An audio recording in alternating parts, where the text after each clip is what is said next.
Hey everybody, what is up? Welcome back to Final Trade. I've recently had the occasion to become acquainted with the insane world of selling Pokemon singles and dealing with buyers of Pokemon singles. So I'm partnering with someone who has a very large collection of valuable Pokemon singles and helping them sell them. And, you know, there are a lot of people who go out on TCGplayer and look specifically for Pokemon cards to grade. And I would warn you, that's not a very efficient way to do it. And there are a lot of reasons why. So, the first thing to talk about is, what are you actually buying on TCGplayer? What are their grading and conditioning guidelines? And so, first off, they will tell you right here, Mint and Gem Mint cards are not sold on TCGplayer. Now, there's some nuance to that. Of course, Mint and Gem Mint cards are sold on there, but they are not sold as Mint or Gem Mint. They're sold as Near Mint. So if you wanted to acquire cards to grade, you could go on TCGplayer and you could purchase Near Mint cards. And then when you got them, you could see, are these high enough quality to grade? Now, it's very, very rare for something to even leave the factory as a 9 or a 9.5 or a 10. It's very, very rare. It's even more rare for something like Pokemon singles, for things that could potentially grade as those levels to end up on TCGplayer, because there are a lot of people who understand how the grading works. They develop a good eye over time for what a card is likely to grade at, and they will cull out the best ones and keep them, especially of expensive cards, especially of expensive old Pokemon cards. And so the odds of you buying a Near Mint on TCGplayer and it being something worth grading, which basically, if you don't get a 9, a 9.5, or a 10, 9 a lot of the time can risk being simply a break-even proposition. But, you need 9, 9.5, or 10 to actually make any money off of grading. So when you go and you buy those Near Mints, what might you get? Well, cards in Near Mint condition show minimal wear from shuffling, play, or handling. Okay.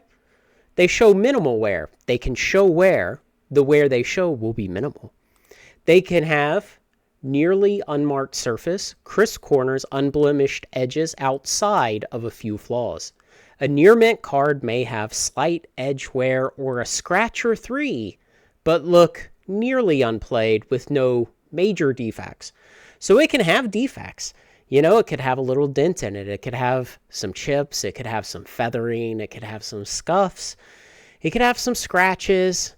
It can have a lot of different types of problems, but it can't have very many total number of problems.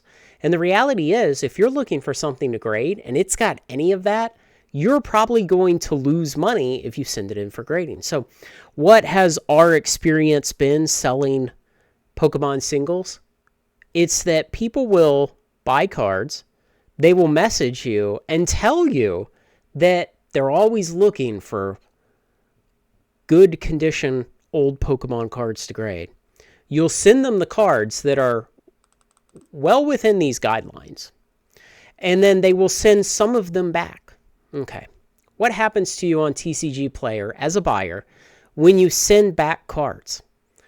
Well, you get blocked by the seller. And, the reality is there are so many buyers on TCGplayer that I could just haphazardly on my Magic selling account, I could haphazardly block 1/3 of the people who buy from me every month, and it would never slow down my sales. There are so many people buying cards on TCGplayer that blocking a bad buyer, even for a frivolous reason, is not going to hurt you as a seller. And so when a seller pays $5 to send you the cards in a box or a bubble mailer, and then you decide that, well, these are Near Mint cards, but they're not Gem Mint 10. They won't grade high enough. And so you send them back, and the seller has to pay $5 to ship the cards back. And then they get the return and they look at the cards and they're absolutely gorgeous, clean cards. But hey, maybe they have some factory feathering, which is fine with TCGplayer for near mint. It's not going to cut it for Gem Mint 10. Maybe they have a scratch or 3. Well, it's fine for near mint on TCGplayer, but it's not gradable. And what's going to happen is that seller is going to think about you as a buyer, and they're going to say, I just wasted $9 on this guy shipping 2 ways. He wasted a bunch of my time, and it was so he could try to find gradable cards on TCGplayer, and you're going to get blocked. You're going to get blocked every time. But let me suggest an alternative. There's 2 alternatives. One is, let's say you just really, really, really love a particular card, cards from a particular era, cards from a particular expansion, a particular character, something like that. Okay? And let's say you just enjoy buying more and more and more copies of that card on TCGplayer. And I fall into this category. Cursed Scroll is my favorite Magic card. And I own, 40, 50 near mint copies of it that I've bought on TCGplayer over time. Now, I did not buy them with the intent that they should all be gradable. I bought them because I love the card and I wanted near mint copies. And now, over the course of buying 40, 50 copies, what I realize over time is maybe 4 to 5 of those copies are really worthy of a chance of grading. They have a chance to get a 10. And it's very difficult. Like I said, very, very few cards leave the factory as Gem Mint 10, and they only go downhill from there.